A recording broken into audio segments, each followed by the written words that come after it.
département de Bangolo, monsieur le sous-préfet,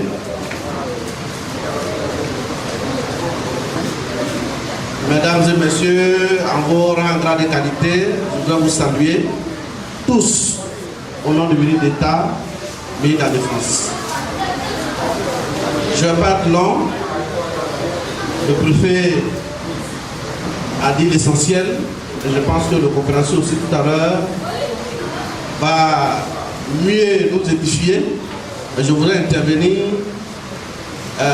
certes, en tant que représentant du ministre d'État, mais surtout en tant que fils de la grande région du Guémon. Je voudrais saluer le commissaire général et son équipe qui n'ont ménagé aucun effort pour convaincre le ministre d'État qu'ils ont bien ficelé. Et le ministre d'État m'a chargé de vous dire que l'OEP est là lui-même ce matin. Lui était son calendrier qui a été bouleversé à la dernière minute. Juste pour vous dire que c'est un ministre qui considère appartenir à toutes les ethnies de Côte d'Ivoire, donc à toutes les cultures de la Côte d'Ivoire. C'est pour cela qu'il a accepté de parrainer ce festival dénommé Boyago Festival Oué de Bangolo. Donc, il a bien voulu soutenir une initiative de jeunes, les encourager à faire la promotion, comme il le demande, de leur culture. Parce qu'il est convaincu que à travers ce genre d'initiative, c'est la paix que nous allons retrouver.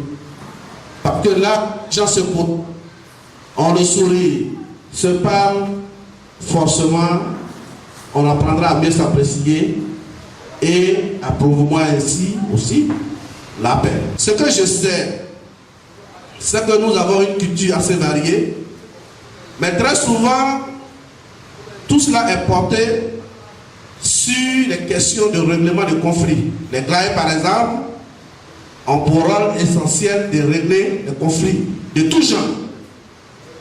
Pareil pour les puits, pareil aussi pour les dits. Tout est une question de catégorie. C'est ce que je crois savoir.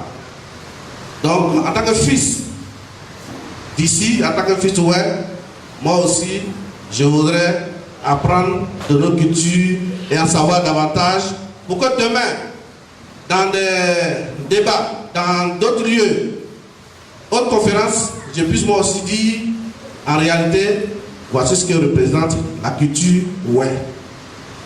Donc je voudrais vraiment saluer l'initiative et demander au commissaire de ne pas trop s'en faire, mais de chercher chaque fois à parfaire cette organisation. Le ministre me charge de vous dire qu'il est prêt à vous accompagner chaque année.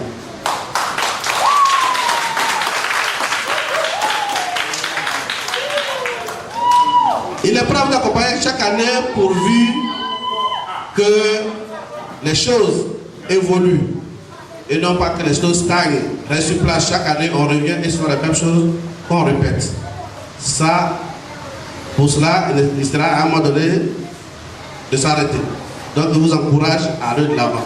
Il vous demande aussi d'accepter d'apprendre auprès des sachants en matière d'organisation. Vous avez ici la chance d'avoir un préfet disponible. Quand j'ai écouté le discours de libation de notre papa tout à l'heure, c'est ce qu'il disait, entre autres, et j'aurais bien voulu que quelqu'un traduise ça, malheureusement ça n'a pas été fait. Il disait entre autres que Bangolo a un préfet qui est très disponible. Quelquefois même, lui-même a des soucis chez lui, des problèmes de deuil, mais il veut forcément régler les problèmes ici avant d'aller au funérailles chez lui. Donc vous avez la chance d'avoir un préfet disponible. Il faut accepter de vous rapprocher de lui, apprendre un certain nombre de choses, notamment le protocole, l'organisation, même les courriers, comment il faut les suivre. Parce que je pense que vous avez été victime du fait d'avoir pas suivi le courrier que vous avez déposé depuis 7 mois. Et je pense que c'est le ministre a passé à ça, que sur place, il a demandé comment je viens de le représenter. Donc, je voudrais vous encourager à cela, à vous rapprocher des autorités, pour apprendre, travailler avec eux, d'autant plus que c'est un festival qui est amené à continuer dans le temps. Il est important pour vous de vous rapprocher des autorités sur place pour travailler avant d'aller chercher les moyens, les sponsors, tout ça à Abidjan. Je peux vous garantir qu'un courrier que vous adressez à un sponsor ou à un ministre, s'il est accompagné d'un mot du préfet, je peux vous garantir que la réponse sera forcément positive. Ça, c'est le petit secret que vous devez savoir. Ça, c'est le frère qui vous le dit. Oui, le préfet n'est pas là que pour régler vos problèmes, vos conflits de forêt ou bien de chefferie, etc. Mais il est là aussi pour vous encadrer. Le préfet, c'est vrai, on dit que c'est le représentant du chef d'État. Mais c'est aussi le représentant de l'État de Côte d'Ivoire ici. C'est-à-dire toute l'administration, tout ce qui se fait. C'est quelqu'un de polyvalent qui peut vous dire, je pense que c'est dans ce sens qu'il faut aller. Donc c'est le conseil de frère que je voulais vous donner aujourd'hui pour que vous puissiez continuer. Il est témoin. Demain, pour la tradition, s'il est encore là, il pourra vous accompagner et vous aider à parfaire la prochaine édition. C'est vraiment sur ces mots que je voudrais m'arrêter, vous dire merci, bonne continuation. Et le ministre me charge aussi de vous dire que c'est vrai, les choses se sont précipitées, mais les années à venir, si ça le serait, il va vous accompagner. Cette fois-ci, il me charge de vous remettre la somme de 1 million de francs CFA. On applaudit 1 million. Et vous dites qu'il est disponible pour vous recevoir. Mais vous êtes sans savoir qu'en ce moment, il est frappé par un deuil. C'est vrai. À cet âge, on ne pleure plus. Mais à cet âge aussi, on est touché. D'autant plus que le patron que je connais depuis 1989 est quelqu'un de très attaché à ses parents. Parce qu'il a perdu sa mère très tôt, alors qu'il avait moins de 10 ans. Donc son père était vraiment tout pour lui.